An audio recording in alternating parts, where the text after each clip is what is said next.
When I began my journey as a content creator, I was intentionally lazy. Let me tell you why. So I was intentionally lazy as a beginner content creator because number one, I did not want to overwhelm myself. I know my personality. I've taken my personality test, which by the way, I recommend if you haven't done it, and learn your pros, your cons, your best working environment, what motivates you, what demotivates you, know that stuff. But I know that I'm someone who can really get attached to a particular outcome. And I kind of become obsessive over accomplishing something. And I'm going to work at it until I get that task done. Or I get burned out or find another task to obsess on. But no, this is me not taking breaks. This is me staring into a computer for hours until I get a video edited or something done. It's good to not edit the whole thing at once. Just cut the timeline, then take a break. Come back, do the B-roll, the sound effects and the music later. Export it, maybe take a break then, and then upload it to YouTube and optimize your SEO description and then make your thumbnail. Don't do it all in one sitting. You'll go crazy. I would become obsessed with these tasks. And so by being intentionally lazy, accepting that I was going to be part of a slow progression towards changing my routines, changing my habit, changing my behavior. By accepting this, I was already acknowledging that I was already improving from where I had been. In the past, I would just get home from work, maybe have a glass of wine or some beer and watch Netflix or something. It's all a form of escapism, right? By accepting that I wanted to start creating content and sharing it with the world, I was already part of a changed trajectory in my own life. I didn't want to overwhelm myself. I didn't want to put too much pressure on myself in the beginning because that in the past has led to collapse of my intention and I fall off of the path that I'm trying to work on. So by starting slow, accepting that I'm already doing more than I had been in my past, I was making progress. I did not want to overwhelm myself. A lot of gurus and courses I had studied had said, post once a week, post 3 times a day on Twitter, twice a day on Instagram Reels, blah, blah, blah, whatever it is. Five times a day on TikTok. These are just guidelines. Post as much or as often as you like. Focus on the quality, on the content, how it feels, and it's going to turn into a much healthier habit as you go. You're not overwhelming yourself. You're getting that foundation, that basis of a new routine.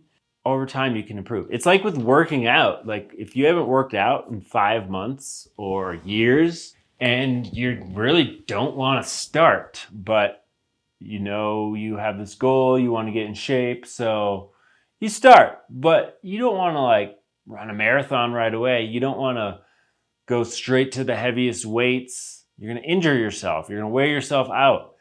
And you're going to also have a reaction in your mind where like, this sucks. This doesn't feel good. I don't want to keep doing this. It's too hard.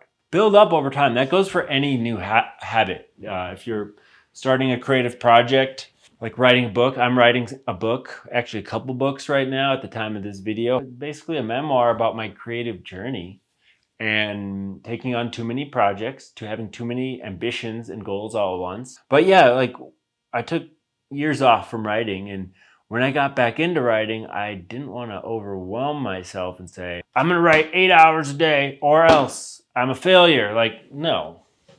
A little bit each day or a little bit every couple days is realistically how it was. Sometimes I'd go take weeks off, and it's not the best. You want to be consistent as possible, but work up towards that consistency. Be happy with a little bit of progress. And you have a small little session where you work on something that you want to do, a life goal of yours. Go ahead and praise yourself for that. Nice job. And you don't need to overwhelm yourself, because if you go too hard in the beginning, yeah, you're going to get burned out. You're not going to want to continue. And the chances of you getting derailed, losing your momentum are higher. When I started my content creator journey, it was the same thing. I shot a couple videos here and there. I had some stuff to publish. And then I got busy. I didn't want to guilt myself into feeling negative about not being as consistent as the gurus say in the beginning. I've been on a pretty good stretch. It's because I've worked up to it. I've been shooting videos and publishing about one a week, and I've batched out some content ahead of time so that I can continue with that. And that's because I started small. I started working up towards making this a regular habit, a regular routine, and that's really what's allowed me to get more consistent with this, accept it as one of the routines in my life, and still be able to make time for the other things that are important in my life, like getting outside, going for walks, going for paddleboards, going for hikes, doing my workout routines during the day, doing a little reading, doing a little riding, socializing, climbing mountains, whatever it is. So balance is a key thing. And if you're a content creator, I would say that maybe lazy is the wrong word. You gotta make some effort, but you don't need to rush it. You don't need to overwhelm yourself. Take your time. Focus on how it feels. Focus on what you're saying. Focus on having clarity over what kind of content you are going to create, and then just go for it and see where it takes you. That's really all I've got to say about that. So, if you would like to check out any of my creator resources, they are in the description. I have tools and resources that can help get you started on your content creator journey. Also, if you just want to subscribe, don't miss a future video. I talk about all of those things: creativity, content creation, and manifestation. Go ahead and subscribe, and I'll see you on the next video. Thanks for tuning in.